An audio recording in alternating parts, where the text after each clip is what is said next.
Ladies and gentlemen, yes, this is your favorite show, Sports Unfolded, with your favorite hosts, Eric and Ron.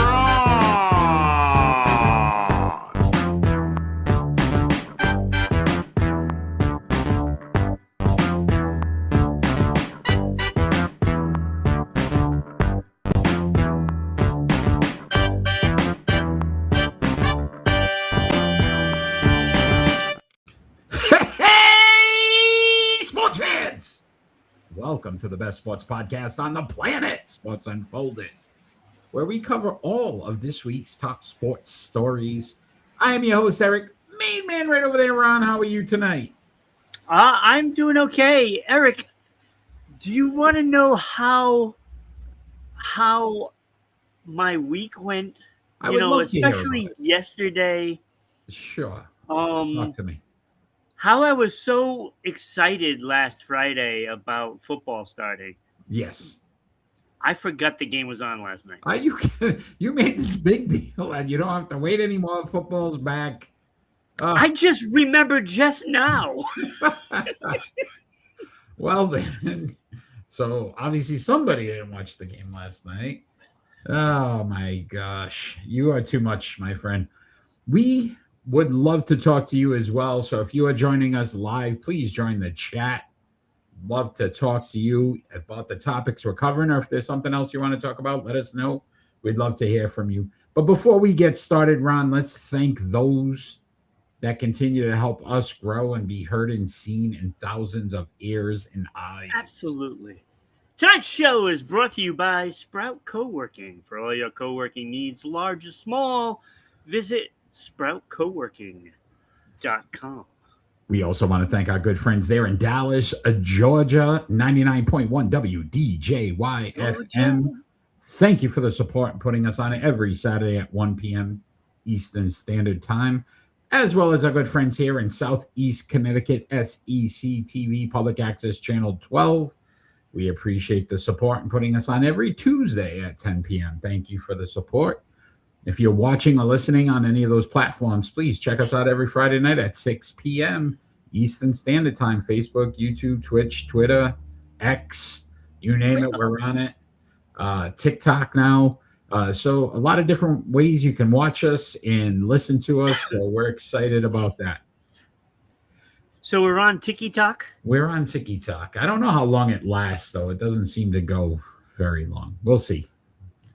That sounds like a personal problem. It could be. It could be. Might have to pop a little blue pill there, but we'll see. We'll see what happens. Because then you get 2 to 4 hours, right? Is it? Right. If it goes over 6, then you have to, call somebody. Call a doctor. Make sure. We are a bunch of goofballs. So, Ron, before we get started, a story I heard yesterday, and I wanted to ask you a question. Have you ever gone to a retail establishment and been No, never. And been upset about a parking spot? Like somebody stole your spot, you were about to pull in. Eric, I think that happens to somebody every single day. Every single day, right? Well, I guess Costco, I heard this yesterday, is now it's become an actual thing where it's called Costco Parking Lot Rage. The company itself is concerned with it, so that they're looking at some of their establishments that might have too small of a parking lot to actually upgrade the buildings into a bigger area so that it doesn't continue. Imagine having to be a company that says, holy cow, this is such a major problem that we've got to expand our buildings in our parking lot areas because people just cannot handle it. Well, I don't think it matters what size it is, Eric. There's always going to be an issue. Right? I don't know, man. At some point, the world is just need an upgrade. I know, but the world, like, holy cow, man. Like, What do we? Well, I'm surprised they don't have like valet parking for supermarkets At some point, that's probably the road they're gonna have to go, right? So you don't They might have to. Oh boy! All right, Ron. I guess we'll talk some sports. I just found that story interesting because that is interesting. I don't think I've ever been like that the upset. whole Waffle House thing with the fighting. Yeah, right. Always got to have one in a Waffle House. Like it's an automatic. Alcohol and breakfast is not a good combination. No, it's not. All right, Ron. Let's talk some Major League Baseball for our leadoff story. Eric, I feel like no wonder why the graphic started out pretty bad. Okay. Well, it was just the logo, right? Yes. Yeah. And now that I'm thinking about it, I never made a leadoff story. Good call. So there it is. This is staying up. This is it. That's what it is. All right. Buyer's remorse. So the Major League Baseball trading deadline has come and gone. Let's discuss some of the winners and losers in your eyes. I guess we'll start off. Let's start off with the positives, Ron. What were some of the winners? Because we're positive people. We are very positive. What was a Monday? So Monday at like 4 p.m., I believe, was a trade deadline. So after Monday, we knew who our winners were, Ron. Who would you say were some of your winners? Well, I mean, to me, and the early results, I don't think matter right now. But I have to say the Dodgers win and everybody else loses because they got Scooble. Yeah. So, listen, the strong get stronger. Scooble, Yamamoto, Otani, Snell, Glasnow is their starting five in their rotation. Like either Snell or Glasnow is going to come out of the bullpen in the playoffs. Like you have literally no chance to get a rally going. That's ridiculous. It's ridiculous. So, yeah, I would say they're a winner for sure. One of my winners, believe it or not, Chicago White Sox. They grabbed Luis Castillo. Regardless if this works, it's about time that this team, the city, starts to feel good about that organization, right? They're in the race, and instead of just sitting back or dumping players like they do every single year, they're actually going for it. They're trying to get in the postseason. I like the move. I really did. Yeah, and it was surprising, too, because I thought Seattle would have kept him. But, I think the wallet speaks more for Seattle than anything. Yeah. And, I guess they're feeling like they're not going to win the World Series, so they're not going to keep the expiring contracts kind of thing. Yeah, at least to a point where, if you get something for them, I mean, it's great.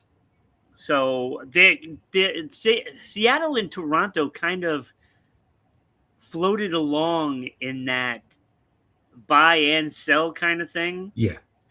And when you're doing that, you lose. So I have those two as losers. Yeah, I agree. Also, I had the crosstown rivals, the Chicago Cubs, as a winner. Kevin Gausman. Have them as a winner as well. Pick up Clay Holmes. Anytime you can improve your pitching staff, especially going into the postseason, that's a benefit. Again, I don't think there's a clear-cut favorite other than the Dodgers. Like if you can get past the Dodgers in the National League, everybody has a shot. Yeah, or somebody else takes them out before you get to them. Yeah, right? Take know. whatever you can. Right now, believe it or not, the Dodgers are third in the National League. Yeah. So they would have to play a wild card round. And we know how that goes. That's a 3-game series. You only get, right? And look at what Boston did to them this weekend. Yeah. So I did like the Cubs moves, Clay Holmes and Kevin Gausman. I don't think Kevin Gausman is having a particularly great year. No. But he is a very good pitcher, and I think that is going to help the Cubs. And they've been decimated with injuries to their starting rotation. I mean, again, too, the experience, Ron. The World Series last year, so Absolutely. So you could pick up a couple of guys for your pitching staff that when you get some of those injuries back, wow, Yeah, they're gonna look pretty good. They're gonna Danny, they're thanks gonna for have a shot at this. Danny, thanks for joining. His Dodgers are in crisis mode. Yeah, it is time to panic a little bit. What did they lose? 7 straight, Danny? I think it's 7 straight. Yeah, I think they just got swept twice. Yeah. But Danny, I don't think you really have to worry. I think they'll right the ship, and come playoff time. Yeah. I would worry about that wild card. If I'm the Dodgers, I don't want to be the first 2 teams get a bye. No. You don't want a wild card. You don't want Because to be in that situation. you're shortening the other team's roster, because they only need now 2 good starts. Yeah. And that could be a difficult thing. Yeah, Dave Roberts. He could get fired. Yeah, he could, especially if this team doesn't win. I had one more winner, Ron. I had the Tampa Bay Rays. Starting pitcher Freddie Peralta, Liam Hicks, the DH. Again, another team that normally either sells or just stays packed. Right. They kind of said, listen, they're kind of going for it. Yeah, you're in the American League East. You're the number 1 team. Why not go for it? And they did. For them to get a couple of players, that's going for it. Yeah. Yes, it's not a school, but look, they're a good team. And you throw in Peralta in that rotation, he's going to help you. And Tampa Bay Rays, they did a good job on getting a couple of players that they think that they can help them get through the postseason. And in that American League, anyone can come out and get to that World Series this year. Agreed. Anybody. How quickly you have turned, Danny. Dave Roberts is the joke of the team. He's like Jerry Jones. I mean, a couple weeks ago, the Dodgers were the best team in baseball. Let's settle down. Danny, give your boys, a few days. I think they're going to turn it around. I think you're going to be surprised. And, there's probably a bunch of clubhouse meetings with players only. This is on the players. This is not, managerial decisions, because you don't really have to decide anything with that team. And again, Dave Roberts back-to-back already. Right. So, I mean, I don't think he's that bad of a manager. If you're going to go back-to-back. No, this is on the players. Yeah, and going for 3. So, Ron, you have any other winners? Being lazy. You have any other winners? I do actually have a winner. Surprisingly enough, I think the Boston Red Sox are winners. I liked what Boston did. I really do. I would like to see Rauschman, right? That the injury. Yeah. That's the only concern with me right now. Once I see him back, he's going to be fine. Look, I mean, if he turns out to be, in the lineup, night in, night out, that's going to help the pitching staff, which is already overachieved this year. 100%. Yeah. And now you have an all-star catcher that knows what he's doing back there. He can swing the bat. And I think you have a guy that can lead this team through the postseason. Agreed. Because not as good as Narvaez has been since he came over to Boston, he's not going to be the guy to get them through, like that Veritek kind of guy. And Adley Rutschman, he's that guy. He's one of the better catchers in baseball right now. Danny wants to get rid of the whole team. Keep Betts, Ohtani, and Kiki Hernandez. Get rid of the rest. Okay, yeah, but Kiki Hernandez, really, Danny? That's the guy you want to keep? Freddie Freeman, you want to get rid of. Mookie's not played well either in the last couple of weeks, so you got to look at that as well. All right, Ron, I had a couple of losers here. I thought the New York Mets, they made a lot of moves, but none of the grades on any of the guys that they got were higher than a C.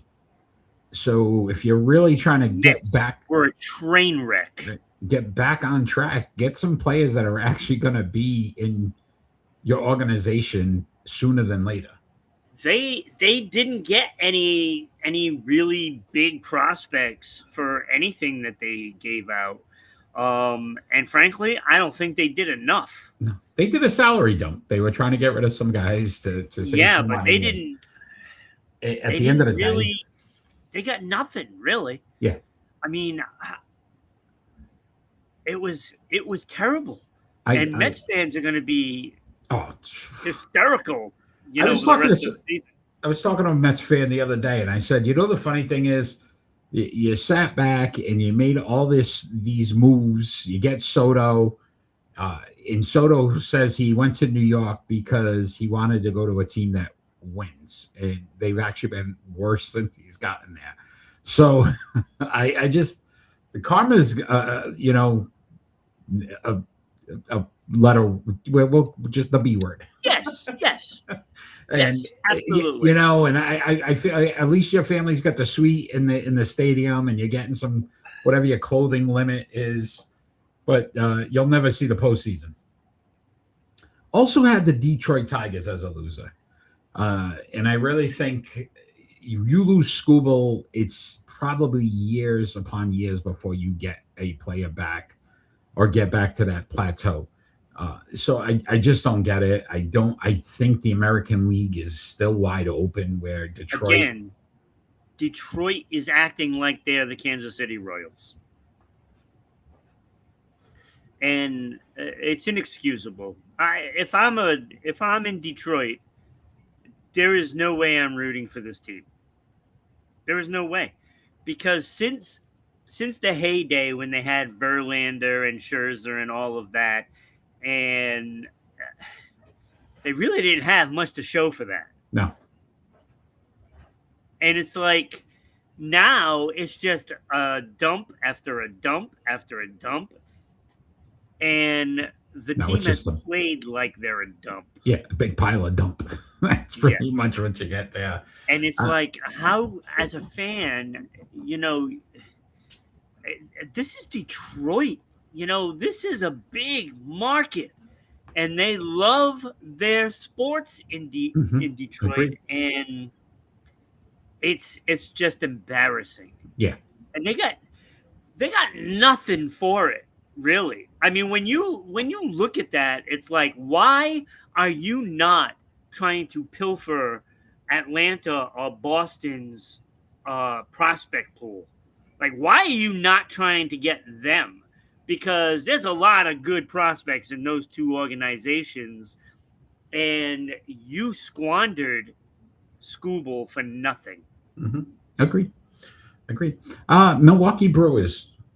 They picked up Dustin May, but you see what the Dodgers did. So Milwaukee's got the best record in the National League. So you sit back, you go, okay, really don't have to do much.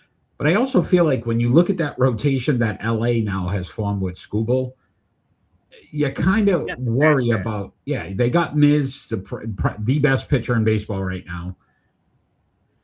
But you really needed like a 1-2 punch, and I don't think Dustin May does that. And obviously, if you get into the postseason, you can't start the kid 7 straight games. So you're putting him at, the number 3 or number 4 starter, and I have to throw the Pittsburgh Pirates in there as well. Look, you have these two teams that are probably in a good position to not only make the postseason but be a factor in the postseason, and you have a ton of prospects that you have done nothing with, in the past decade, especially Pittsburgh. And you're in a position where you might be able to get to that World Series and you don't go for it. Shame on you. Shame on you. Only other team I had as a loser was the Atlanta Braves. Tyler. That's the biggest loser right there. Right? 5.13 ERA. How's this help your rotation? Like, that was your best move. Again, there's another team that is got a good shot. They could beat the Dodgers. I could see the Braves beating the Dodgers. Davitt, Malty, Thomas, Falter, Sutter. Like, that's the guy. Those are the guys you bring in? Really? These are depth pieces I hate to inform you, you need more than depth pieces to get out of the National League. I mean, say what you want about LA, you still have to worry about the Phillies. Yeah. You know, you still have to worry about Milwaukee and Chicago and Pittsburgh and San Diego, San Francisco. I mean, not San Not San Francisco. Francisco. Arizona. So, You know, yeah. you still have all these teams that you have to worry about, and you do that. Yeah. That'd be interesting. I did have another one where I was on the fence with. I like the Yankees move for Luis Garcia Jr. Power bat. I think this will be bigger when Judge is back because now it gives him that 1-2 pop that without Stanton. Yeah, being I like the move, but you know, I mean, with the Yankees, you expect more, but I get what they're facing because of the injuries. Yeah. You know, they got a lot of guys that are due back soon, but, you know, it's like you can't fill those spots because they're not going to be vacant much longer.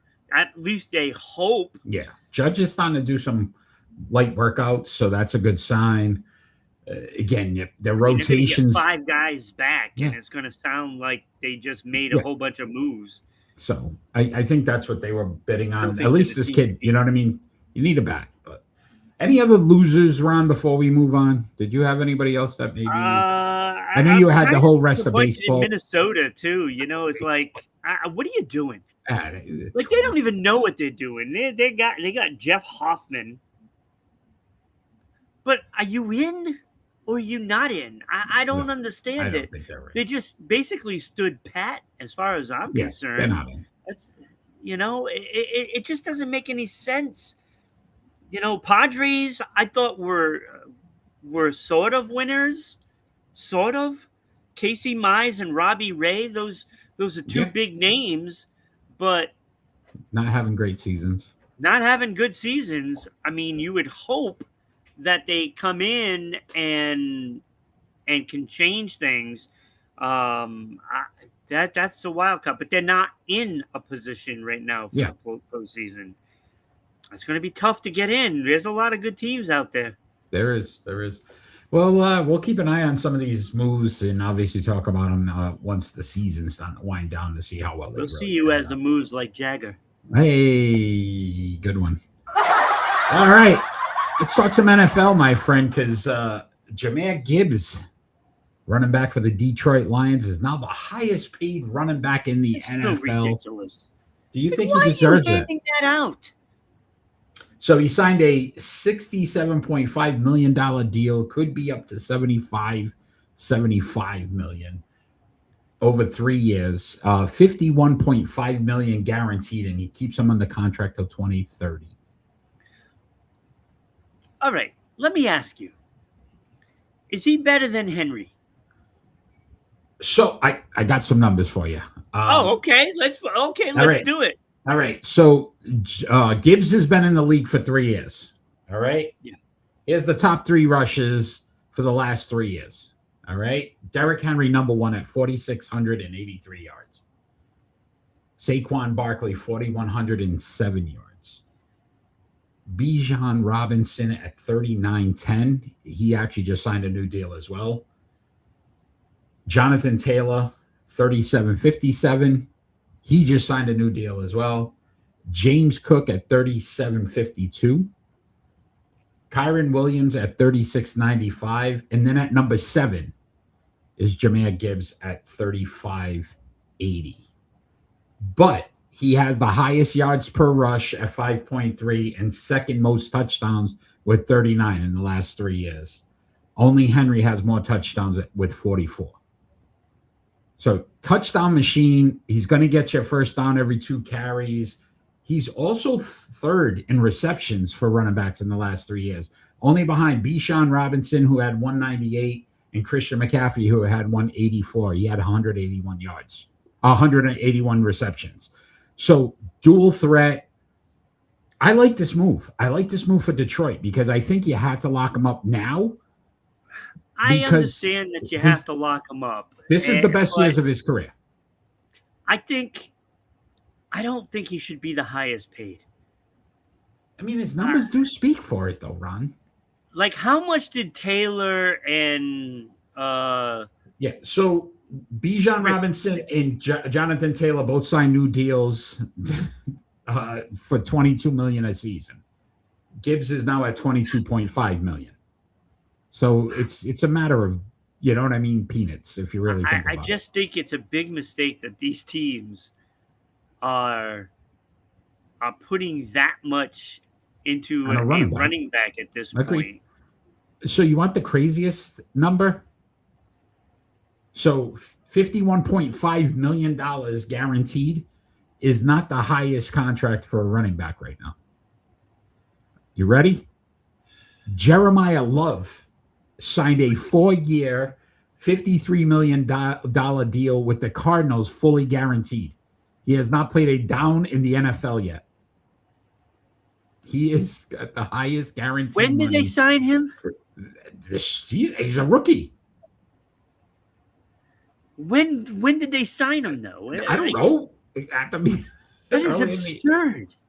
Right, for a rookie running back who has not touched a ball in the NFL, is the highest paid guaranteed. They did money. The same thing with Kyler Murray, right? They gave him a I don't know, a guaranteed contract. And how well did that turn out?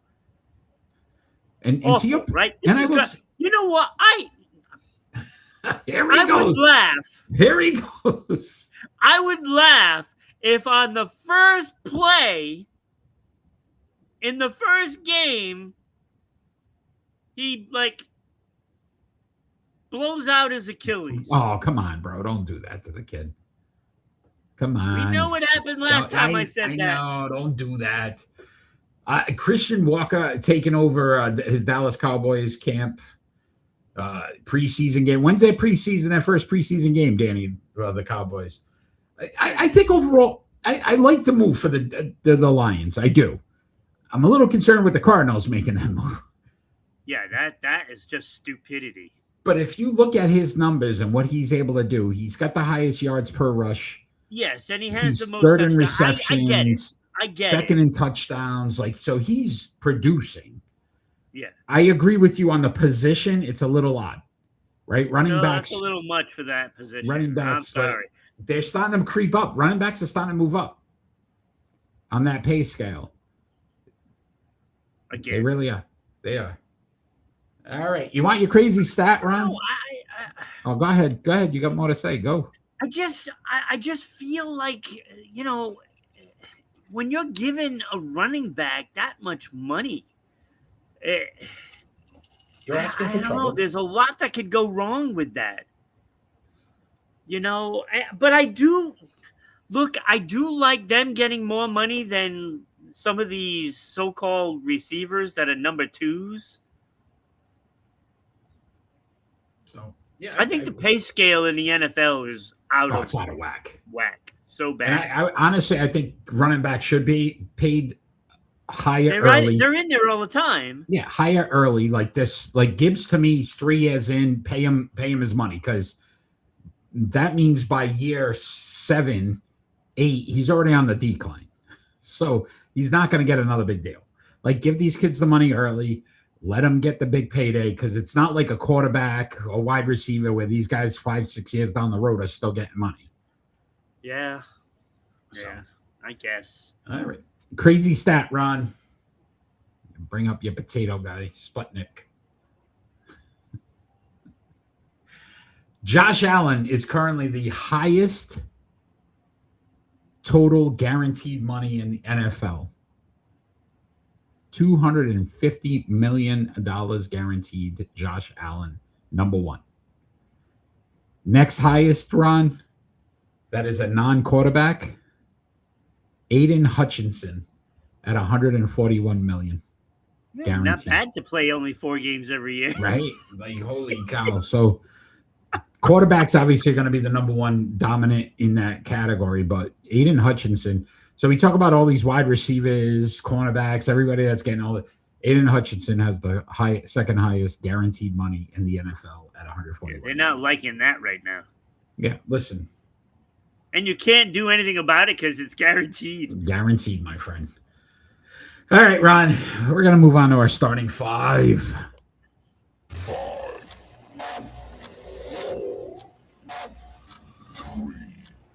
Oh, this is for all the Atlantonians. Yes, this is for our Dallas, Georgia fans there at 99.1 WDJY. We're going to give you our starting five Atlanta Braves starting pitchers of all time. And hence, when we say this, Atlanta only. So they couldn't be in Boston, St. Louis, where no, Atlanta Milwaukee. Braves. No Milwaukee Braves. So Warren Spahn, out. Nope. So only Atlanta Braves. They had to have played for Atlanta. Ron, you were first this week, so your 17 honorable mentions. Yeah, there weren't that many, to be honest with you. I have one. I have two. Okay. I have Steve Avery. Oh, he did win a World Series. Yeah. He was their number 5 guy, so he came out of the bullpen most often. In that postseason. Yeah. But he wasn't bad. I mean, he was all right. No, Steve Avery. And Kevin Millwood. Ooh, Kelvin Millwood. Okay. Yeah, did not make it either for me. I had Julio Teheran. Well, I was considering him. Yeah, 2-time All-Star, 4th all-time in strikeouts in Braves history. So he made my honorable mention. That was it. Yeah, that was a good choice. He was like right there on the cusp. The cusp, not the bubble. Two different things. On the cusp of the bubble. Oh, boy. All right, Ron, that means we're going to get into the starting 5 Atlanta Braves starting pitchers of all time. You're number 5. I expect to have the same top 5, but I would think so. in Maybe a different order. Probably. I would be shocked if we didn't. All right, number 5, I have Tim Hudson. 113-72 record, a 611 win percentage in Atlanta. Nice. That is fantastic. 3.56 ERA, 9 complete games, 5 shutouts, over 1,500 innings. He had 997 strikeouts. Wasn't a strikeout guy. He was in that same mold as a Greg Maddux, and he like that pinpoint accuracy did him really well, especially in Atlanta. He had 1 All-Star appearance in Atlanta. He was lights out in freaking Oakland, let me tell you. Yeah. Oh, yeah. Yeah. Oof. All right. So at number 5 for me, Tim Hudson. 5th all-time in wins. You said it, 113 wins. 5th all-time in strikeouts with 997. He did make an all-star appearance with the Atlanta Braves. So Tim Hudson, yeah. And again, I agree with you. Like, very good pitcher. Oakland, when he was in Oakland, was like the most dominant pitcher. And you come over to Atlanta, and there's a few names ahead of him that it kind of diminishes your pitching. Yeah. But it's all right. It goes without saying. Yeah. At number 4 for you, Ron? At number 4 is Mr. Knuckleball, Phil Niekro.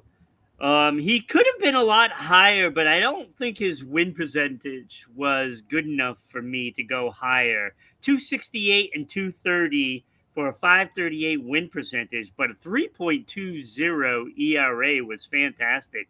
This man had 226 complete games, more than the rest of the pitchers combined, and 43 shutouts.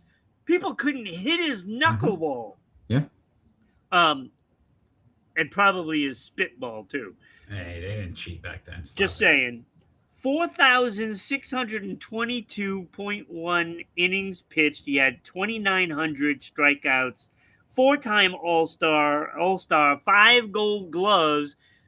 And he was good. Yeah. He was really good. I think he's probably the best knuckleball pitcher in history. All right. At number 4 for me, I had John Smoltz. You had John Smoltz. Yeah.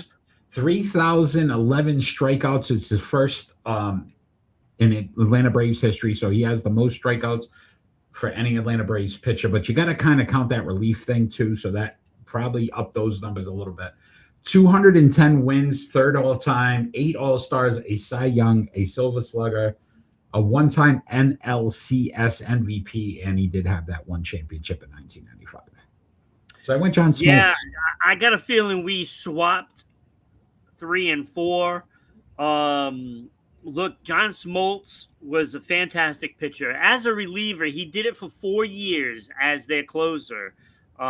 In that time, he went 6 and 8. So his 210 wins and 147 losses was actually a little better, him as a starter. Yeah. 588 win percentage in his career in Atlanta, 3.26. He had 53 complete games, with 16 shutouts. But the 3,000 Ks, yes, and I get, as a closer, that strikeouts per innings went up. Yeah. But as a starter, you would get more strikeouts. So actually, it hurt him in the strikeout category.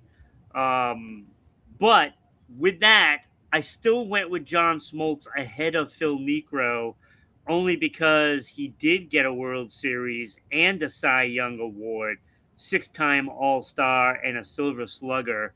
I like John Smoltz just a tad bit. All right. Just a tad bit more. All right. At number 3 for me, I had Tom Glavine. Oh, wow. 244 wins is second all-time in Braves history. Strikeouts, 2493, third all-time. 8 All-Stars, 2 Cys, 4 Silver Sluggers, the championship, and he was the World Series MVP for that one in 95. So Tom Glavine for me, number 3. Yeah, I'm actually surprised in that. I have him at number 2. 624 win percentage. That is just ridiculous, absurd. Right? And the only reason why it's not completely absurd is because the guy ahead of him is a little better.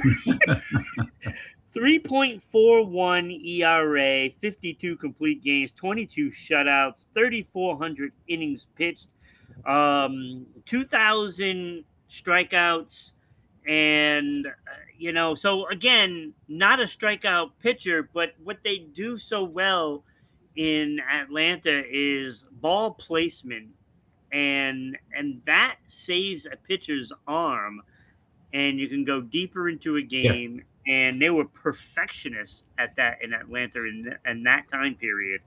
1 World Series, 2 Cy Young Awards. That's why I have him ahead of Phil Niekro as well. 8-time All-Star, 4-time Silver Slugger, like you said. I just think, you're not going to match somebody from, Phil Niekro's time period because of how much they play. Yeah, I agree. A little different. Yeah. But the winning is there. He gets the job done every single time he heads to that mound. And I got to tell you, when you have a pitcher in the steroid era that can get the job done with those sluggers, I got to give it to him. Okay, I see it. At number 2 for me, Ron, I had Phil Niekro. Yeah. 268 wins is first all-time in Atlanta Braves history. 43 shutouts, first all-time in Atlanta Braves history. The 4,622.2 innings pitched, first all-time in Atlanta Braves history. 226 complete games, first all-time in Atlanta Braves history. Yeah, and that's why it's owns a lot of the first-place records, so I put him. Yeah, and you know what? 3.20 is really good. So again, you could really look at 5 Gold Gloves. He did win an ERA title with the Braves as well. So again, I put Phil Niekro just clear cut number 1 across the board in most categories. So I felt like he deserved to be at least at number 2. I just don't like that. He's only 38 games over 500. That his record. Off points for. I got you. And but I can see why you did that. That 3.20 certainly isn't indicative to his record because the team stunk. Yeah. Yeah. That was Sometimes it's the behind guys him. around him too. All right. So number one, I'm going to assume you have the same guy, but go ahead. Oh, it's not even close in my book. Greg Maddux. I mean, when you talk about a 688 win percentage in Atlanta, 688, 194 wins, only 88 losses. This guy did not take losses. And when you help out your own cause by winning 10 gold gloves in Atlanta, I mean, and it's like, okay, so he's a pitcher, yeah, but they don't really field the ball. He did. He most certainly was active on that mound. And I'll tell you, there's nobody that played a bunt better than him. And I don't think in history on the mound. I don't think anybody played better than him. Yeah. Fielding wise, 100%. As a pitcher, yeah, agreed. Yeah, listen, I mean, he was incredible, phenomenal. 2.63 ERA all time with the Braves. Number one, fourth in wins, 194. To your point, they didn't pitch as much. 6 All-Stars, 11 Gold Gloves just with the Braves. Just with the Braves. He won 18 overall. 3 Cy Youngs with the Braves, 4 ERA titles, and 1 championship. And Ron, as I was doing this, the worst part, and I forgot about Avery. Think about that rotation of Glavine, Smoltz, and Maddux. How they only won 1 championship blows my mind. Because they were and when you think about the guys that they had on the field, Dave Justice, I mean, come on. Like, you had some great players. Great guys, yeah. I'm shocked. But great list, great pitches, man. Atlanta, let us know what you think of how we did as well. But you guys were lucky to see some phenomenal pitches. We didn't even mention Charlie Lebrand, who was pretty good too. 3.35 ERA for Charlie, and I believe he was a knuckleballer too. Yeah, so. And going back, of course, if we included all the old timers, Warren Spahn would definitely be on the list. Yeah, so again, only played in Atlanta. That's what we went with. Yes. All right, Ron, let's talk some NBA. Your buddy, Kawhi Leonard, he's in more trouble. Buddy? How is he my buddy? I know you like these kind of guys. I don't like Kawhi. Kawhi Leonard, more trouble now with the NBA. Do you think he should be suspended? So he's currently under investigation for a sponsorship with Aspiration, where they circumvented about $28 million towards the salary cap. I guess a second team called Daktronics is now also believed they are the company that did the video board for the new arena in Inglewood where the Clippers play. And now they're investigating that as well. Yeah. What do you think should happen here? And what do you think's taking the NBA so long? I'll tell you, a lot of it is being focused on Kawhi Leonard, and rightfully so. I believe he does.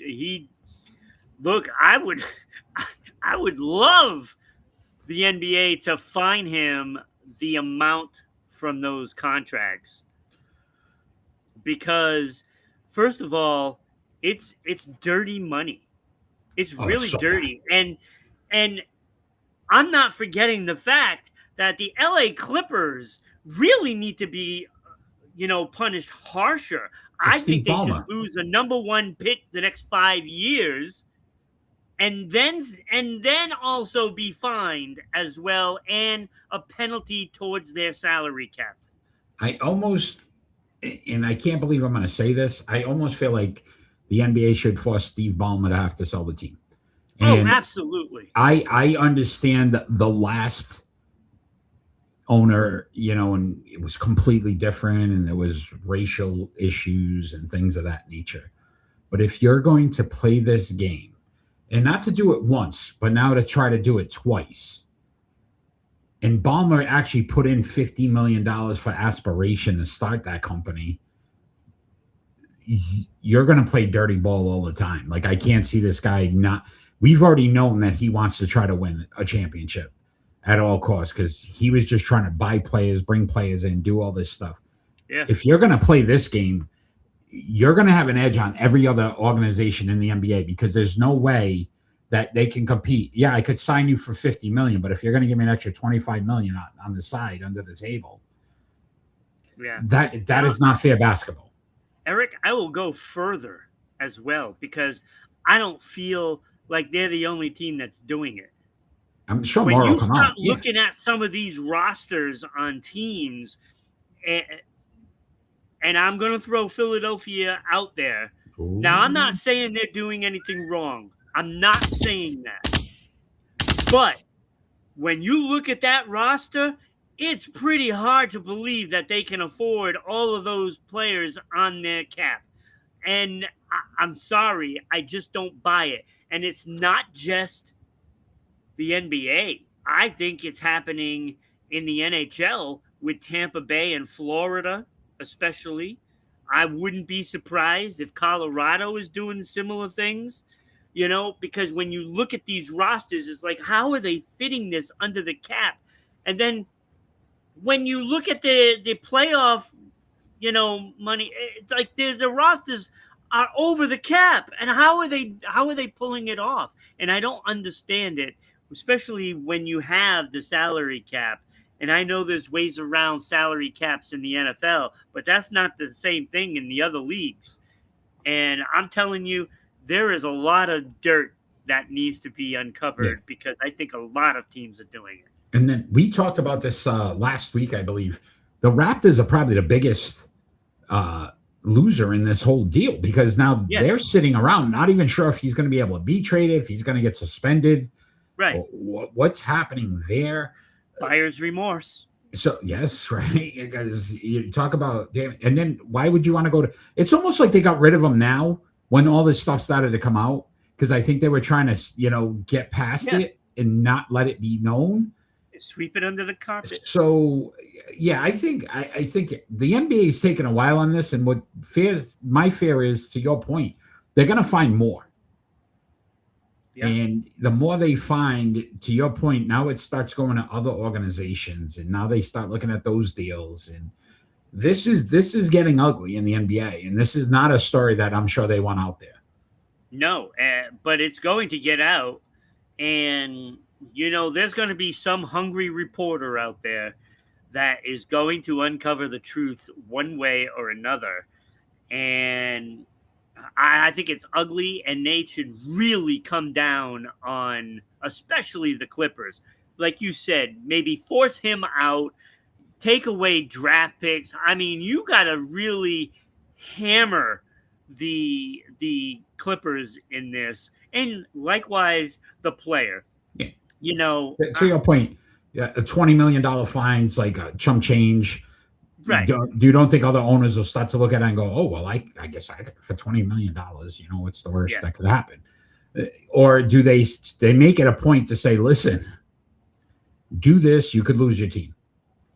Because I think it has. And then even to these players, like, hey, you want to take these deals, that's fine. But maybe you're banned for, half the season. And something's got to be done. You got to come down hard, or other teams will be looking at it like, oh my God, they only got like $1 million fine, loss of a second round pick or whatever it may be. It's like, you know what? Might as well do it because who cares about the second round? So, just saying. Pretty sure. Well, Denver Nuggets. They're lucky I'm not the commissioner. Denver Nuggets got a steal. They got Jokic in the second round. They're in a Taco Bell commercial. Didn't even get his picture up. It was a picture of a burrito. Oh man. Well, he's shaking. It kind of looks like a burrito. Yeah. Kind of worked out. All right, Ron, you on? So we'll keep an eye on this story as well. I can't believe they haven't offered him a Taco Bell deal. Yeah, right. Like you would think you would want to do it. What? Maybe they did under the table. No. All right, crazy stat time. So, Ron, your boy there, Kawhi Leonard, he has won 2 NBA Finals MVPs with 2 different teams, the Spurs in 2014 and the Raptors in 2019. Only one other player has won 2 Finals MVPs with 2 different teams. Do you want to take a guess on who that player was?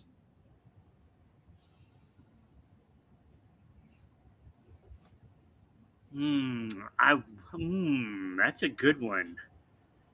That's a good one. I'm thinking it would be Kareem. I can't. It could be Moses Malone though. Could be Moses or I think it's Moses or Kareem. I'm gonna say Kareem though. Very good, my friend. Kareem Abdul-Jabbar won with the Bucks in 1971, Yeah. and then with the Lakers in 1985. Only one other player has won more Finals MVPs than two. LeBron James won with three teams: the Heat, the Cavaliers, and the Lakers. Yeah. Everybody else has won two, but with the same team. Yeah, that Laker team though. The bubble. You don't count the bubble one? No, You're one of those asterisks guys? Yeah. Yeah. Half the players didn't even play in it. Oh, those games are crazy. All right, Ron, let's talk some Major League Baseball. The Boston Red Sox are remaining on fire. This team is hot, hot, hot. You know, this is like one of those promos for the commercials. Hot, hot, hot. How far can this team go? I mean, it's the American League, so I mean, they could go the distance. I still think that when it all comes down to it, I think the Yankees will be the team that goes. I just don't think that the Tampa Bay Rays has. Is that you being superstitious and you just don't want to say it? No. Because that's what I feel like you're doing right now. No. But I will say this. It is completely that I think the Yankees will stand in the way when it comes down to the postseason. I think both teams will make the postseason, of course. Yeah. But I do think that the Yankees will be able to have the horses on the mound. They will also have the bats, when all these guys come back. I don't see the Red Sox being able to win the American League. I just don't see it. I'm going to disagree with you, and I'm going to disagree with you for this reason. One person only. Chad Tracy has come in and managed this team and made them exactly what that word is, a team. Like, everybody's contributing. You're getting your pitching staff, which is third all in ERA this season at 3.50. Their batting averages are now at their 11th at 247, which sounds crazy. They were like last, 11th. Weren't they? They were, right? And even their fielding, Ron, they're fourth in fielding, which was always a concern with Cora, that they just made bad decisions, when they were in the field. Well, he's gotten them out into the field and taking ground balls like they did in Major League, right? I mean, that's what you do. Yeah, they're peeling off John Henry's exactly. Exactly. Maybe. It could be. 53 and 34 since he's taken over. Yeah. 60% winning percentage there in Boston. They also have had two of the longest winning streaks. They had a 15-game winning streak, which was the longest, and now they're currently on an 8-game winning streak. Yeah. I like the way they play. I like that it's a more a team sport now. Everybody's contributing. Wilson Contreras has become a leader on this team, leads the team in batting average, home runs, RBIs, OBP with a 3.95. The man gets on base. Yeah. Sonny Gray turned it around and become that's a big part of all of this is, and I remember, maybe 5 years ago, the Red Sox really wanted to get Sonny Gray, and they were just never able to get him. They have him now. I think he might be overachieving at this point in his career, but he does have the talent. And the question is, will he be able to go the whole way and pitch this consistent? He's had a great year, and you got to give him a lot of credit for that. And they're doing this without Crochet. I mean, that's the impressive part of it. Because, like the Yankees, they have all those guys on the injured list. The Red Sox get Crochet back, and which he's you pitching. know you have something going, and that is why they're still in this. And the fact that there really is only 3 good teams in the American League, and they're all in the same division. I mean, that's going to be a brutal playoff, with those 3 teams, and the better team is going to come out and go to the World Series. It's going to be one of those 3 teams. My guess is the Yankees. I would like to see Yankees Red Sox in the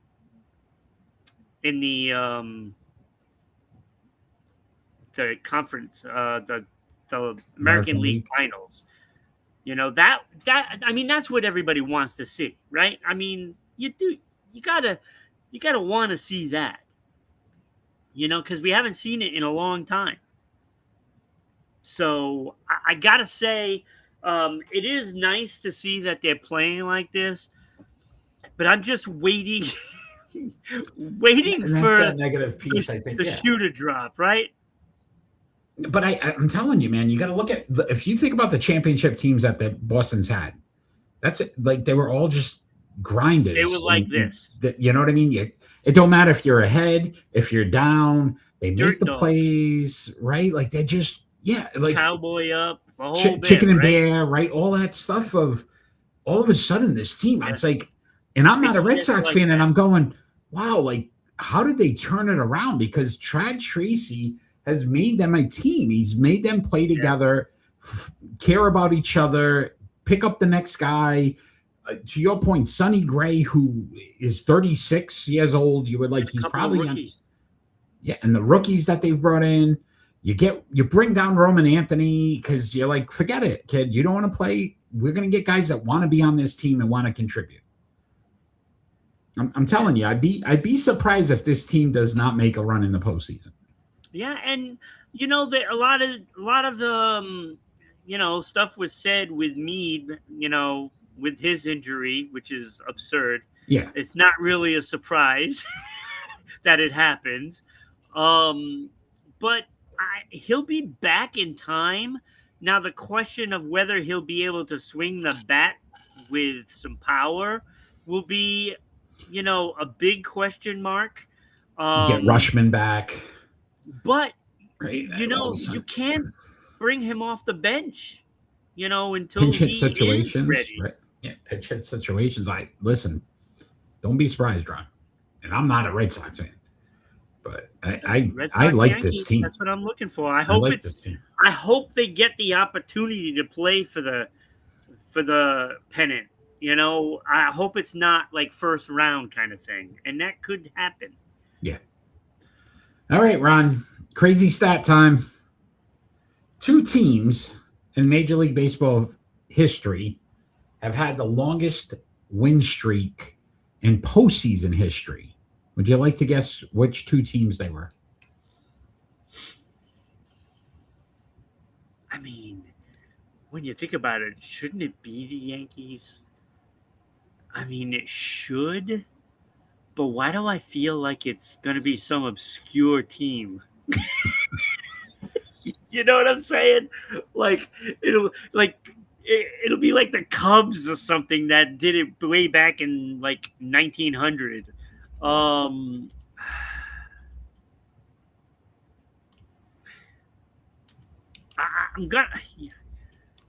gonna say the Yankees. It's got to be. Okay. All right. So you're just going Yankees. I'm going Yankees. All right. Very good. The 2 teams were the 1927 New York Yankees and the 1998 New York Yankees, who both won 12 games. Hey, I'm doing all right with these. You are today. You are. I do want to hold on, though, because you said something funny and you were almost right. You know who's second with 11? The Kansas City Royals. I was gonna say Kansas City too. But I'm gonna tell you this. You're gonna crack up. So the longest win streak, right? 11 games for the Kansas City Royals.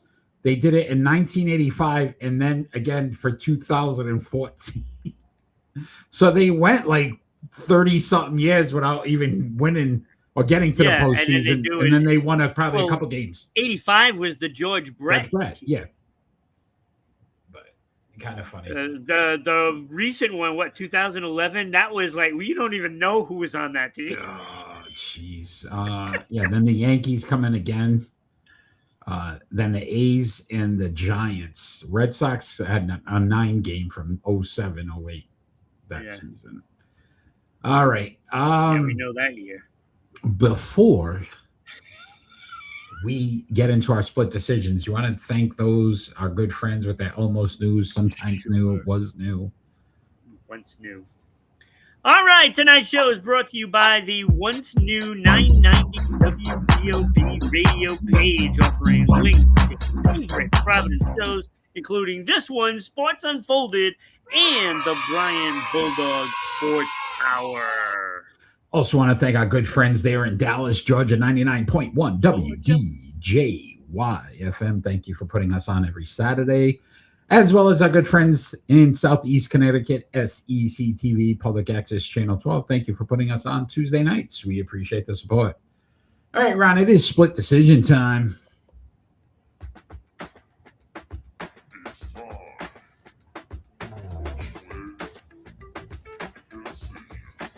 All right, our split decision segment. Basically, we give each other two more likely questions, and we got to make a decision. You are first tonight, Ron, so your first split decision.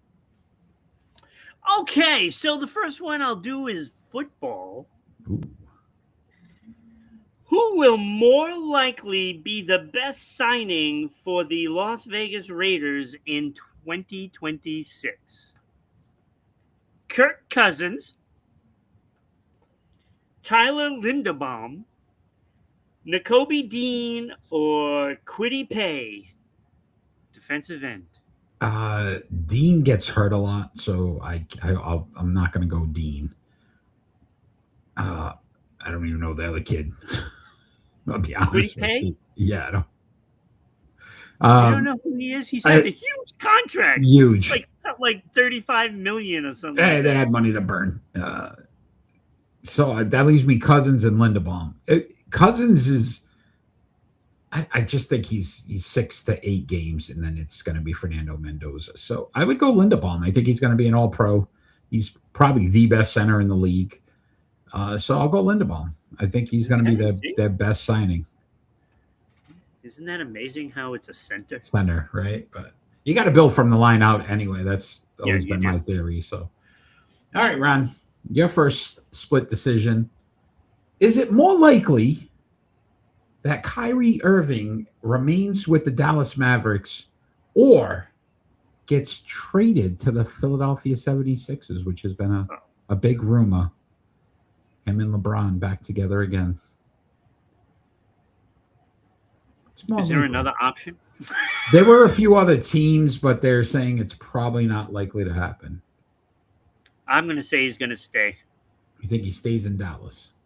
Yeah, because I think now that I've opened up a can of worms in Philadelphia, now they're going to look into that. All right.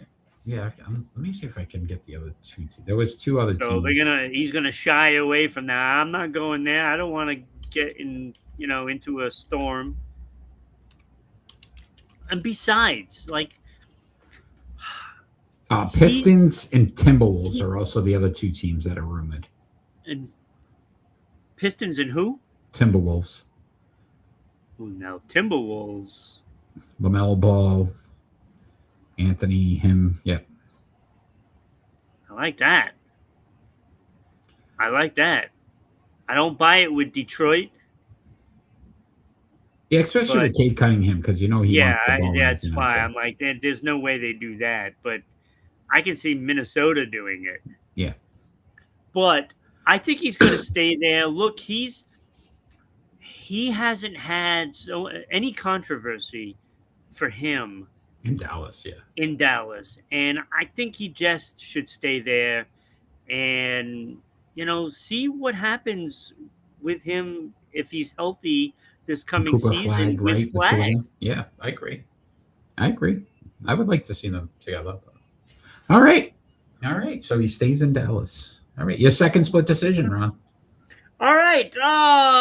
Which pitcher will more likely make the biggest impact in postseason? And I left Scooble off this list. Okay.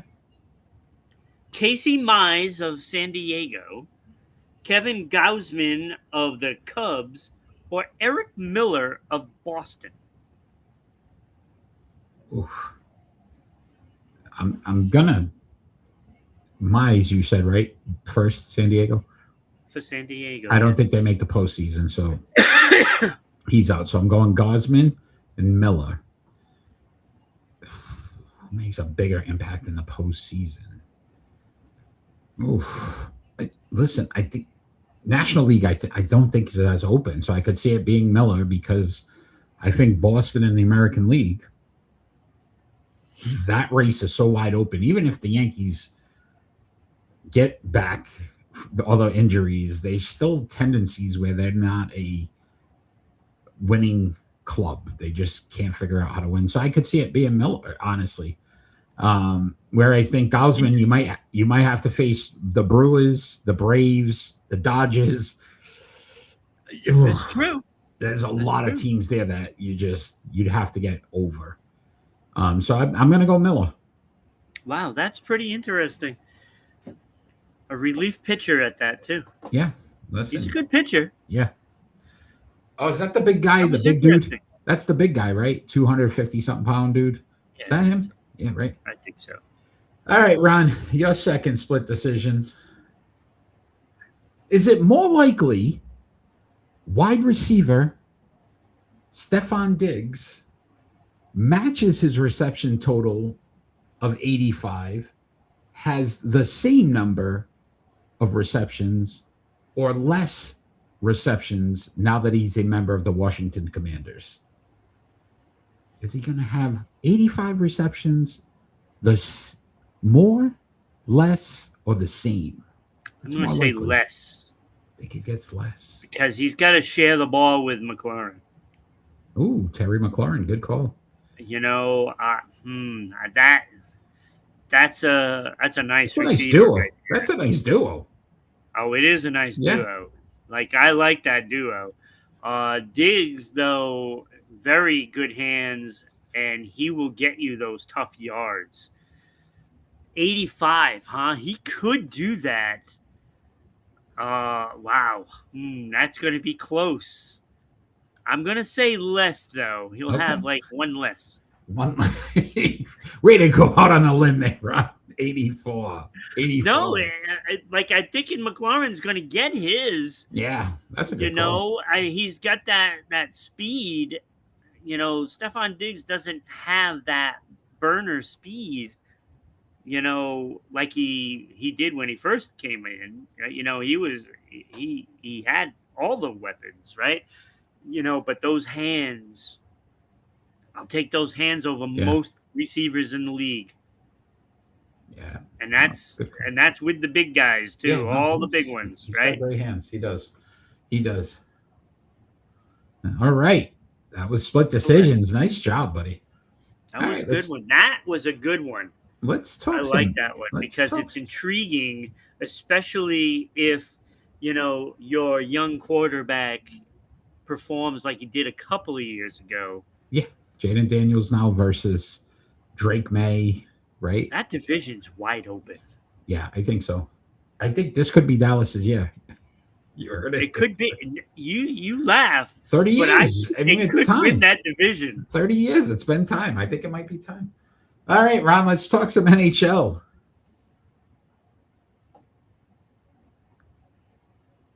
The Pittsburgh Penguins have signed Koivunen to an 8-year deal. Is he considered the future of the franchise? So 8-year deal, $32 million, average of $4 million per season. He was a restricted free agent, so obviously they didn't want to lose him. Your thoughts on this signing? Is it? I think it's a great signing, to be honest with you, especially if he's got, you know, a lot of skill. I haven't seen him play, so, you know, but I mean, for $4 million a season, I mean, you're only paying him like he's only going to score like 15 to 20 goals, Yeah. and anything over that is bonus as far as I'm concerned, because I mean, what did Arvidsson get for getting 20 something goals, right? I mean, so you're paying him along the lines of that kind of player, and I think he's going to be better than that. Yeah, but so it's 39 games with the Pens, 2 goals, 5 assists, so 7 points, but minus 10. But again, he in the postseason with the AHL team, Yeah, he scored 4 goals, 5 assists, got them to the conference finals. So the potential's there. Sidney Crosby, 39, Malkin, 40, Letang, 39, definitely on the twilight of their career. I think Pittsburgh understands that they need to start to get younger. You're not overextending yourself. Yes, you're giving him an 8-year deal. That is, a long time. But at only $4 million, it sounds crazy, that could but be it is a a bargain deal. 6 years from now. Yeah. And on top only of it, paying a guy $4 million if he scores like 30 goals. On top of it, like, he's learning from these veterans who've done it for a long time and done it at a high level. Yep. So it makes sense. I like it. I really do. It's a great signing. Great signing. This is what I'm saying. It's like you get a lot of those young players are signing these 8-year deals worth, $7, $8, $9 million a year in some aspects, some even more, of course. But there isn't that upside for that salary. There's a big upside. And then, 5 years from now, if he turns out to be nothing, you only have $4 million on the hook for it. Easier trade, right? Yeah. You could probably trade the kid a lot easier with that kind of contract. Yep. We're seeing it in baseball too, great right? Signing for Pittsburgh. You're seeing this in baseball too. It's kind of like those young kids, sign them early. Roman Anthony, I would say, for Boston, right? And again, it's not a lot of money. So if you have to dump that contract, somebody will pick it up. Like, it's gonna. Yeah. So you take a flyer out on it, and you just see if a move would help, right? Actually, you would take a Penguin out on it. You can't. Get it? Hockey. All right. Very good. Ron, you ready for your crazy stat? Congratulations, Koivunen. Huh? Nice job. All right. Today, I know you're a big fan of this guy.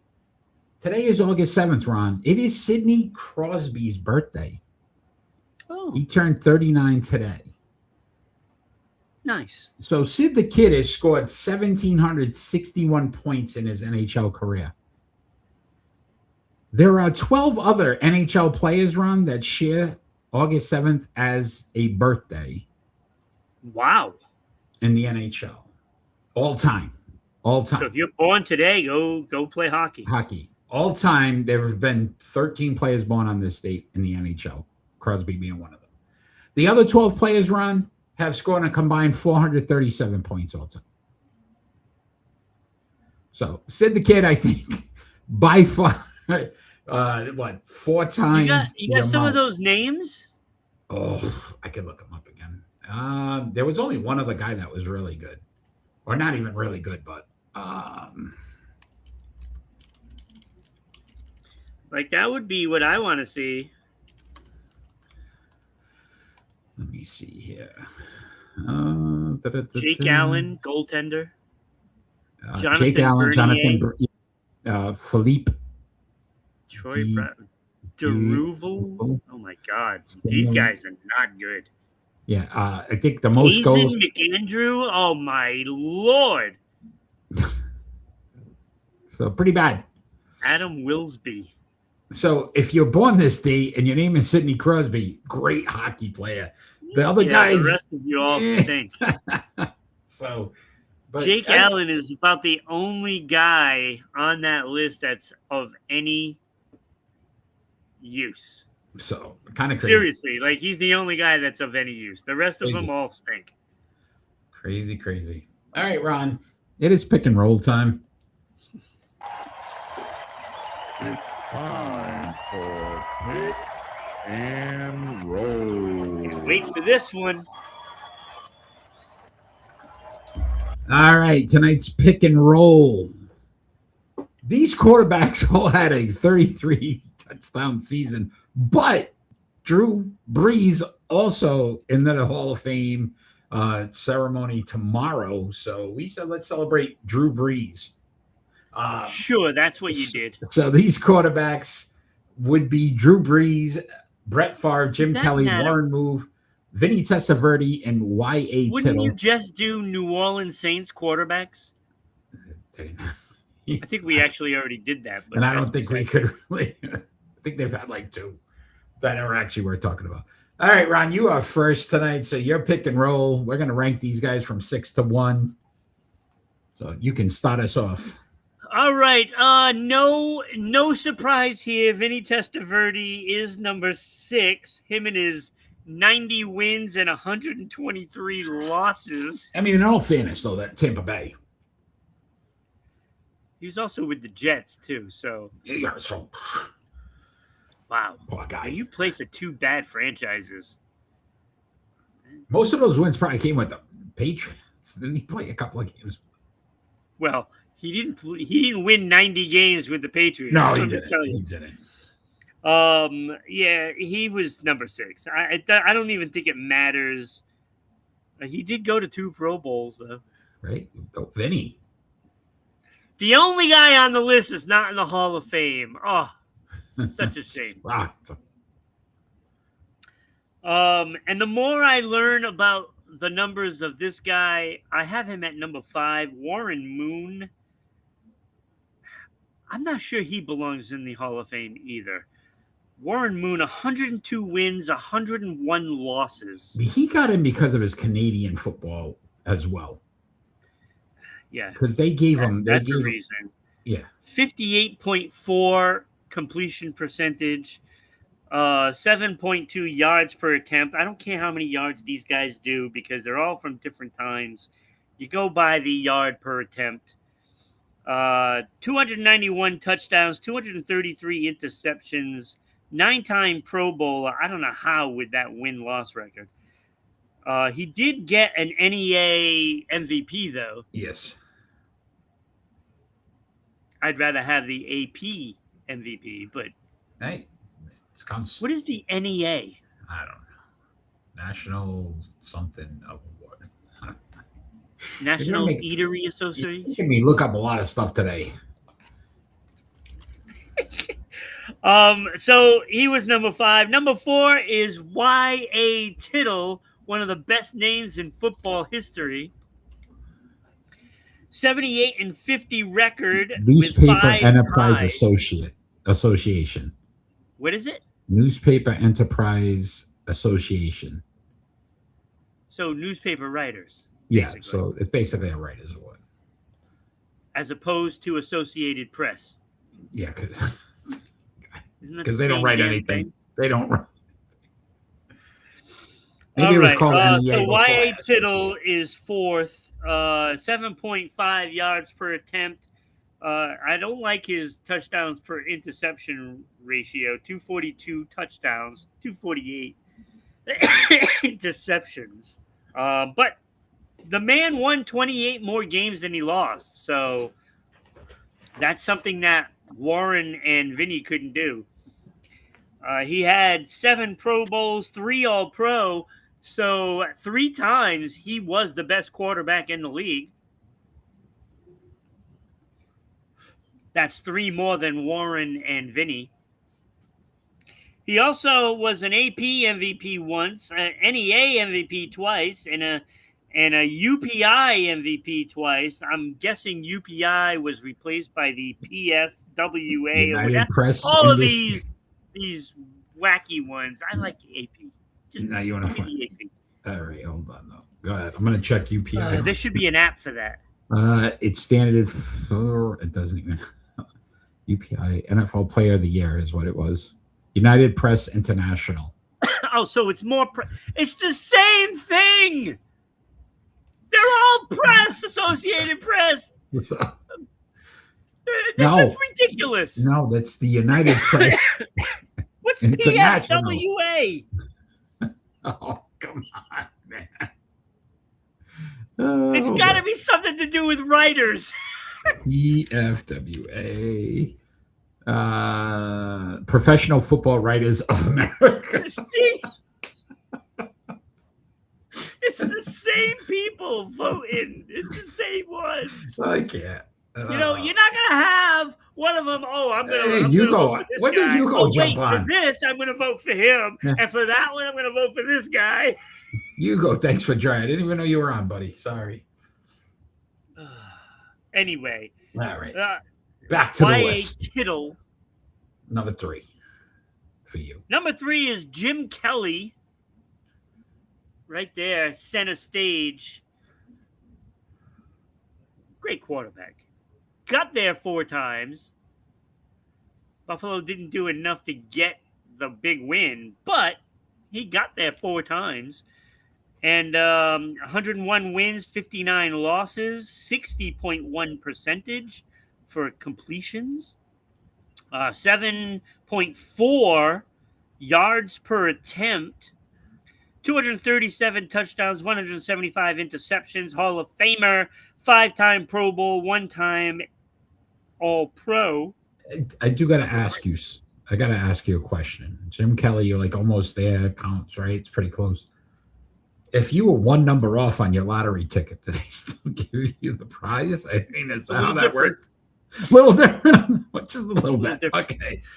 I think it's very similar because, he didn't get his lottery win. Right. He didn't get a trophy either. Yeah. All right. You still get that participation trophy at the end. That's it. You do. All right. Number 2 was the guy down next to you. I tried to find the worst picture I could find of him. Going to prison. Where he looks stunned. He's not number 1. Him going to prison. Yeah. He kind of looks like Arrow from the TV show.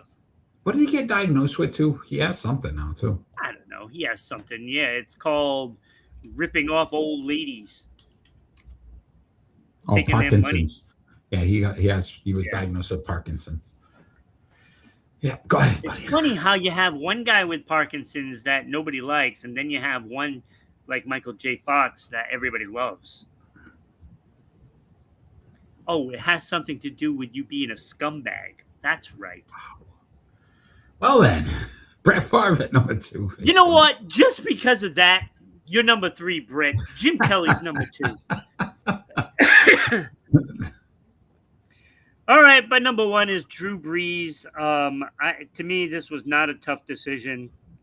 172 wins, 114 losses, 67.7% completion ratio, best on the list. 80,000 plus yards, best on the list.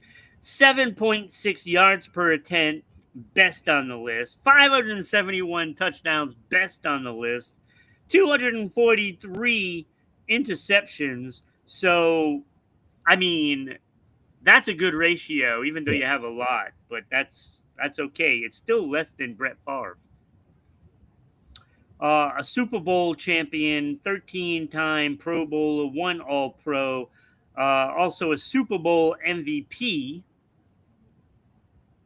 So I have him number 1. All right.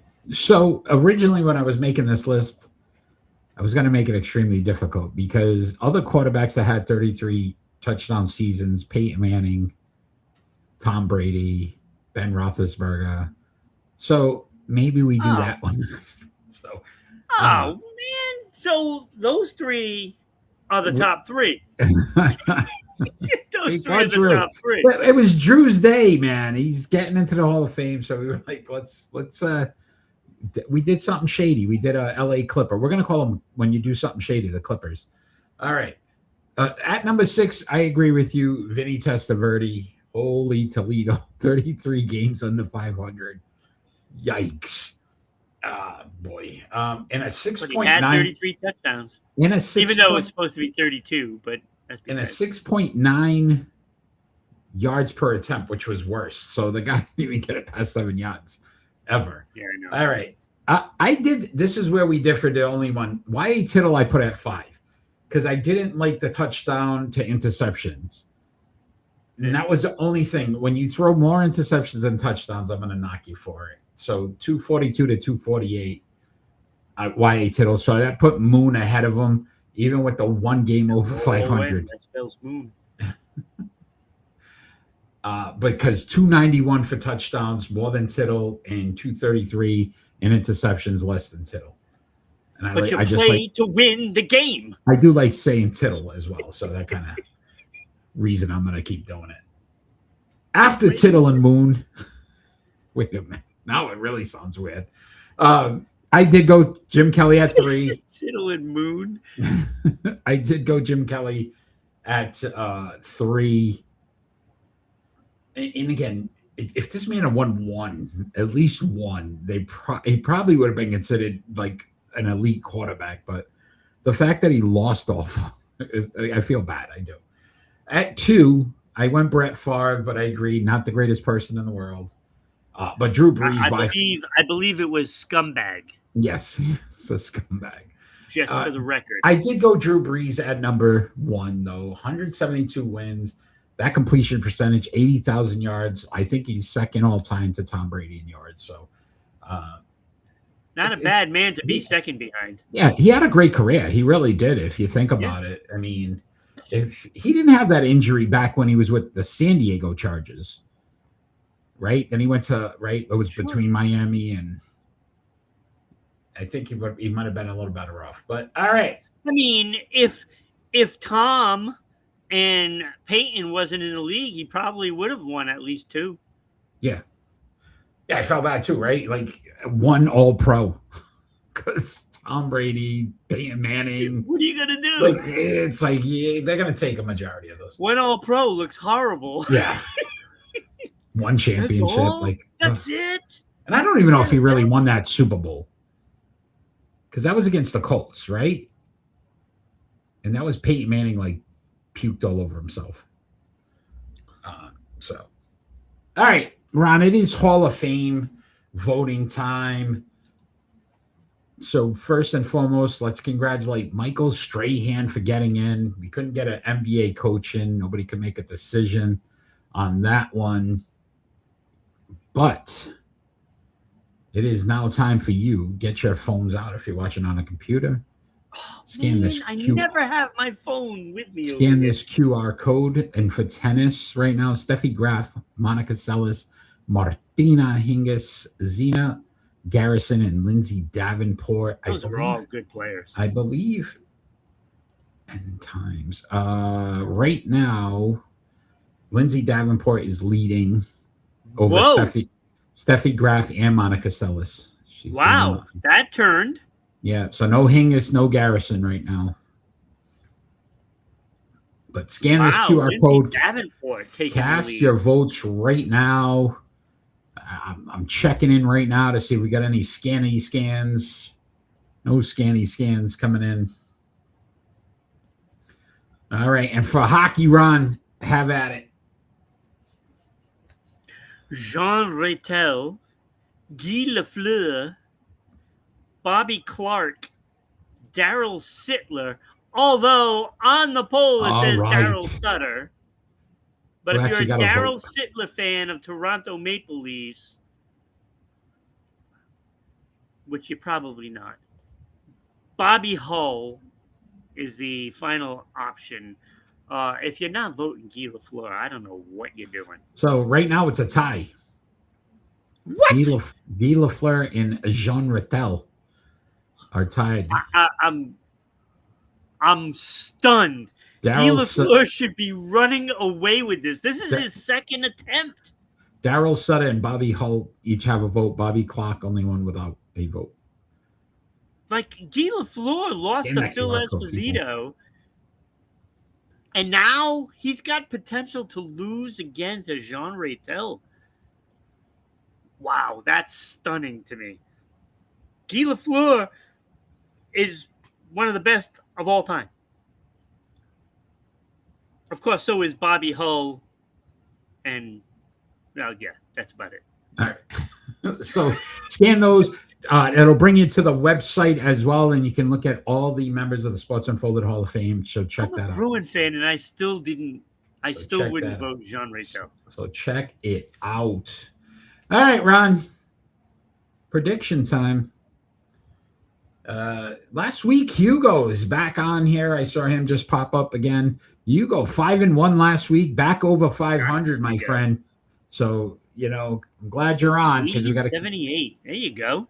Right, he back in top. Me and Ron 4-8, 4-2. We were both picking the same. So if it was different, that would have been a problem. Yeah, would have been a problem. We are going to start off with Major League Baseball series that's kicking off tonight. Actually, I think it's in a rain delay, so hopefully that doesn't affect the 3-game series. The Atlanta Braves at the New York Yankees are on best of 3. Who you taking? I'm gonna go Atlanta Braves. The fact that you like the Yankees stink, dude. They're just abysmal right now. They cannot figure it out. Home. It doesn't matter. I'm going Braves here. Acuna Jr.'s back hitting bombs. I'm like, jeez, man. Ronald Acuna Jr. Hey, always hurt. That's what it stands for. Twitch has yes, that's the Spanish translation. That's what it means. Man who gets injured a lot. Ronald Acuna Jr. Hey, oh my God! You got to pick here, Hugo. Braves at Yankees, best of 3. I feel like Twitch had issues for him today. Oh boy. Uh-oh. Roars. All right, who do you want on this one, Hugo? Atlanta or New York Yankees? He'll catch up. Michael Strahan, man. I can't believe he got in. Only 141 sacks. Look at Reggie White. Atlanta. He's going to Atlanta. You go. On the 10th, Ron, we've got the Milwaukee Brewers at the San Diego Padres, best of 3. I still think the Brewers have the best team in baseball right now, best record in baseball. They travel well. So I'm going Brewers here.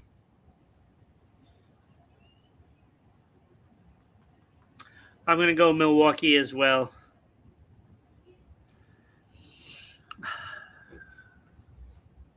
I'm a little iffy on that one. Milk it. I don't know what that means, but that's Milwaukee. Milwaukee? Is that milk it? Yeah, even though it's beer. Brewers. That's Hugo, you're confusing me. WNBA action tomorrow night, Ron. You got the Las Vegas Aces at the Minnesota Lynx. It's me? Si, senor. I'm going to go Minnesota. Best team in the WNBA, best record in the WNBA, Minnesota. At home, too.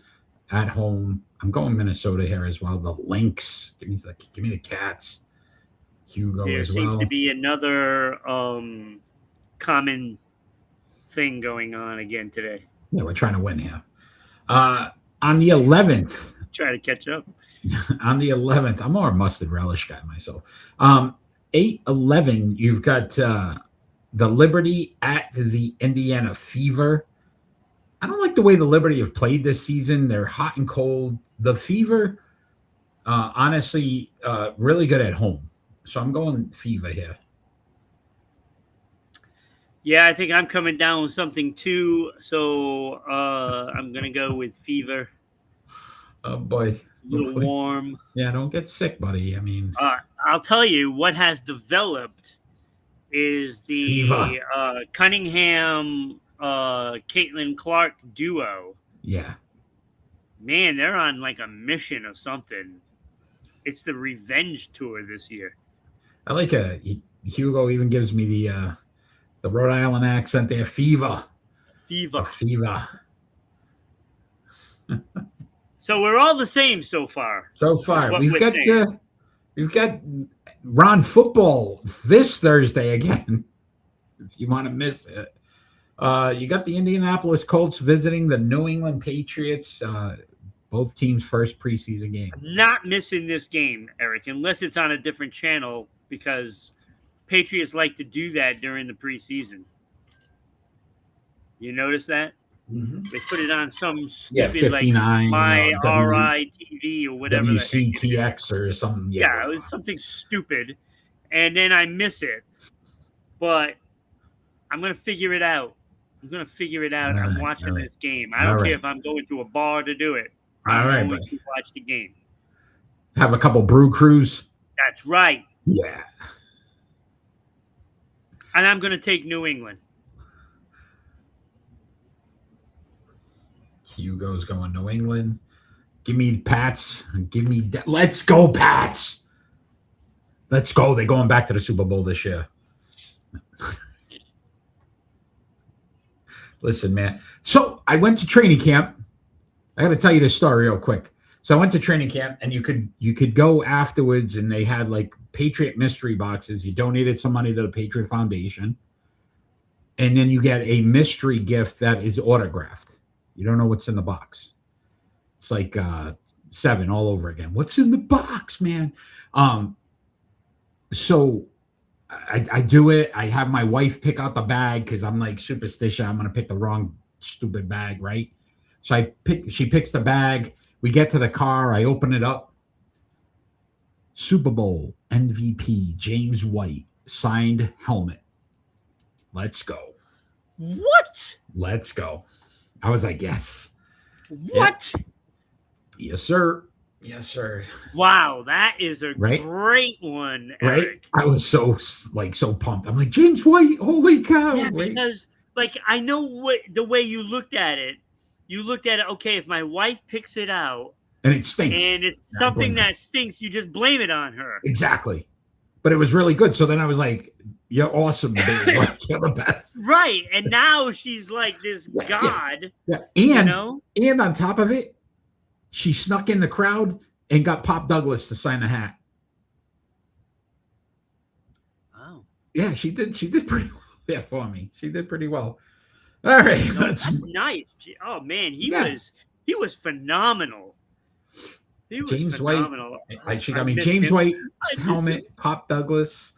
All right. 8-8, Ron. I'm literally tired of picking Major League Soccer games because every single week it's been a tie that we've done this. Last week being the same thing. So these games never count. But we're going to try it again. Tomorrow, you've got the Houston Dynamo at the New England Revolution. Who you taking? Where is Houston Dynamo in the standings, Eric? They're behind the New England Revolution. Right. So therefore, I am going New England again. The what is the double? Double jeopardy? I don't know. It's like not the trifecta, but Oh, I don't even. I'm not a gambler, buddy. Hugo going New England Revolution. Let's keep the theme going. Let's go New England Revs as well. Let's go New England. sure. Let's go. Yeah. So we're all going Revs. So far, no different. If we pick the same driver on, I don't know what to tell you. But we've got this Sunday, Iowa Corn 350. And the cool part about this race is if you go to the bathroom, you can run it all over again because it's more corn. If you go to the bathroom after you've eaten corn, you can actually, I've seen people do rinse the corn off. So you can watch this all over again. Our Atlantanites have no idea what you're talking about either. So Oh, they I'm right know. there with you. They Atlanta. know. If you They don't know. you eat corn They don't for have dinner. corn. They have peaches and peanuts. Okay. I thought it was peaches and cream, isn't it? 112. Guess who's back? Anyway, Iowa 350 at the Iowa Speedway. We need a top 5 driver on. Who are you taking? Oh, it's me. Is it you? I'm going Is to it go me? Ryan Blaney. It did not work out so well for me the first time, Hugo's going but Kyle I'm trying Larson. to go Ryan Blaney again. Kyle Larson for Hugo. Just because I type it all out, I don't want you to think I'm lying to you. I don't know if you can see it. Ryan Blaney. So We literally have the exact same So thing again. 2 weeks in a row, we picked everything the same. Yes. Insane. Is there a fight or something? Can we? There was Is nothing. there like a kickball championship? You want to do another NFL game? We could do it. Yes, let's do another NFL game, please. All right. Let me see what else is out there, buddy. Hold on. But then we might pick the same. What if we pick the same? So if we get the same one, then we get the same one. But All right. So also for the NFL, let's go. You got the Packers at Steelers, Lions at Bengals, Chargers at Texans. let's do Green Bay at Pittsburgh. That's All right. that's Packers. All right. You want to do Packers? Aaron's former team. Packers at Steelers. Hey, you're up. What day is that? 8/13. I'm gonna go with the Packers. Oh, come on. I even circled it. Dude, I don't know. We're thinking alike. Steelers for Hugo. All right, me and Ron again. There we go, Ron. All right.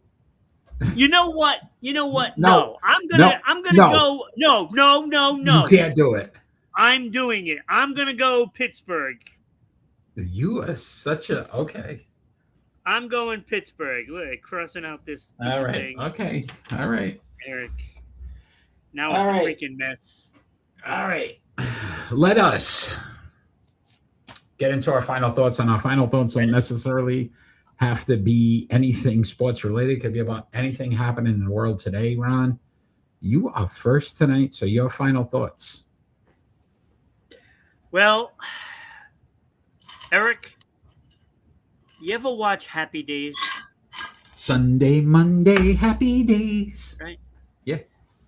And you know Hey. when some certain cool guy The was I was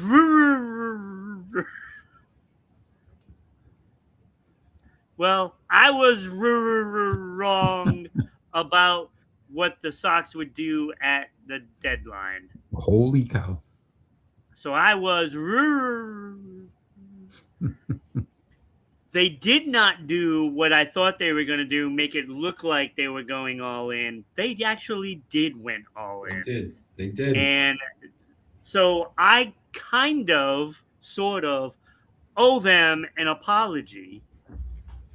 Not really, because this is their track record. I'm glad they decided to go for it, at least what it appears to be. You know, they didn't get Scooble, but I didn't expect them to get Scooble. In fact, I said right from the beginning that Dodgers would get Scooble. You did. So that is not a surprise to me. But what was a surprise to see the Boston Red Sox actually, attempt to improve their team for the playoff run. Getting a catcher is massive because when you look at those championship teams that the Red Sox had with Veritek, that was a key ingredient of controlling that pitching staff and lifting that team up. Yes, we had, Big Papi with the clutch hitting and everything, but Jason Veritek was the guy that was leading this team. And I think getting a catcher that can do that and perform at a high level is what you need to do. And it's no mistake that other teams were trying to get the same player. And the Red Sox did, in fact, get him. And so I was wrong. Could we go Contreras as Mini Poppy? Maybe it's Mini Poppy. He might be. He might not be Big Poppy, but he could be Mini Poppy. He can be Mini Poppy. All right. Well said, Ron. Well said. I'm glad you were. I'm glad I was wrong too. Yeah, to be honest with you, it gives me some hope for the Red Sox. And we'll see. My final thoughts. First and foremost, Bill Belichick I did want to. His son Steve is going to miss some time, and he is the defensive coordinator for the North Carolina Tar Heels with some medical issues. They're not disclosing what they are, but he is taking time away from the team. So we wish him a speedy recovery. Hopefully, it's nothing too serious. But you think about the amount of time they've spent together on a football field or net, right? It's probably going to be a tough sled there for Bill Belichick. So wish his son well, Steve. He was also here in New England, did a lot of really good things for us too as a Patriot coach. So good luck to him. Secondly, I wanted to bring this up just because it bothered me the other day when I saw this on the news. There was a fan suing the Yankees. She was hit by a bat, which caused her some major injuries.